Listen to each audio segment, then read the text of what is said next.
meitenes! Jūs klausāties kopā ar Jēzu. Šeit mācīsimies, cik ļoti Jēzus tevi mīl un ka viss, ko tu dari, ir īpašs, ja dari to kopā ar Jēzu. Tevi sagaida kāds jauns un aizraujošs Bībeles stāsts, ko tev sagatavojas pats Dievs. Vai esi gatavs? Šobrīd skan atverot Bībeli sākumskolas vecuma bērniem.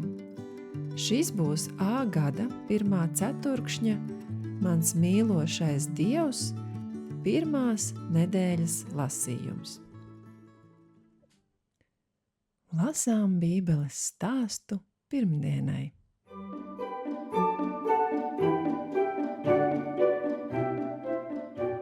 Dieva ģimene.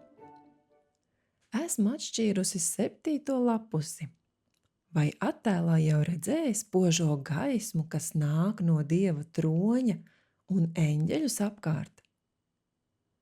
Ieklausies šodienas lasījumā.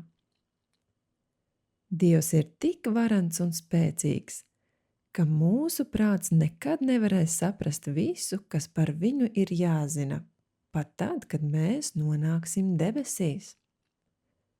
Kad Bībele runā par Dievu, dažreiz tā runā par Dievu Tēvu, citreiz par Dievu Dēlu, citreiz par Dievu Svēto Garu un vēl citreiz par visiem trim kopā.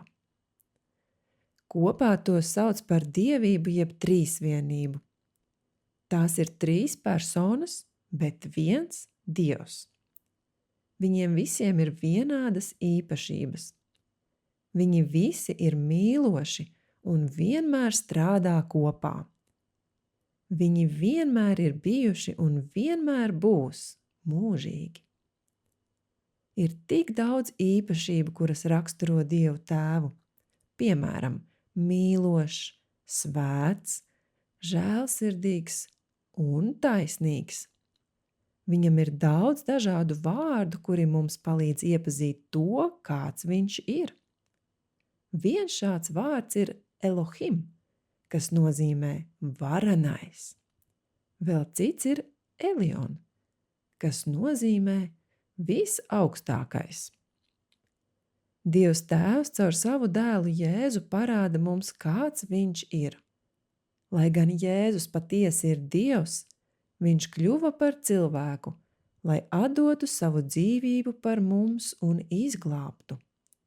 Viņu sauc Jēzus un daudzos citos vārdos – Mesija, cilvēka dēls, labais gans un klints.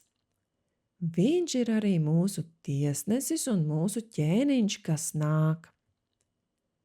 Svētais gars ir tikpat nozīmīga persona kā tēvs un dēls. Viņš iedvesmoja Bībeles sarakstītājus un piepildīja Jēzus dzīvi ar spēku.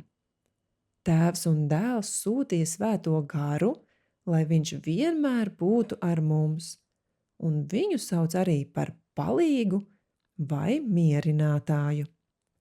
Viņš atgādina mums izdarīt labas izvēles, uzrunājot mūsu prātu un palīdzot uzzināt, kas ir patiess un pareizs. Padomā un pastāsti, ko jaunu esi uzzinājis? Vai tev ir kāds jautājums pēc izlasītā?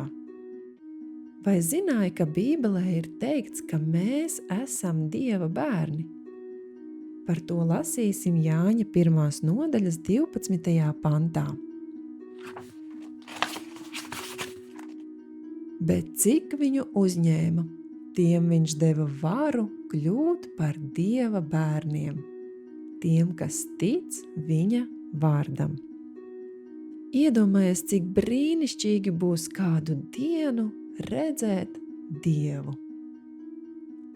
Bet tagad klausīsimies atmiņas panta dziesmiņu Romiešiem 1:20.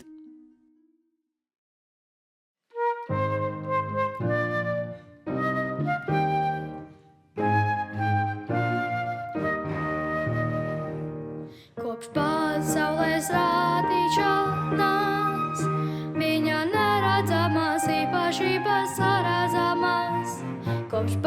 pasaules radīšanas, viņa neredzamās īpašības saredzamas, gan viņa spēks, gan dievišķība ir skaidri darbos saredzamas. Tā romiešiem 1:20 mācā mūs, koš pasaules radīšanas, viņa neredzamās īpašības saredzamas, koš pasaules radīšanas, viņa neredzamās īpašības saredzamas, gan viņa spēks, gan dievišķība ir skaidri darbos saredzamas. Tā romiešiem 1:20 mācā mūs.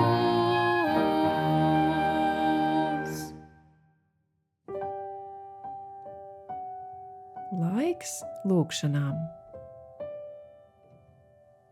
Pateicies Dievam, ka Viņš ir aicinājis tevi kļūt par daļu no Viņa ģimenes.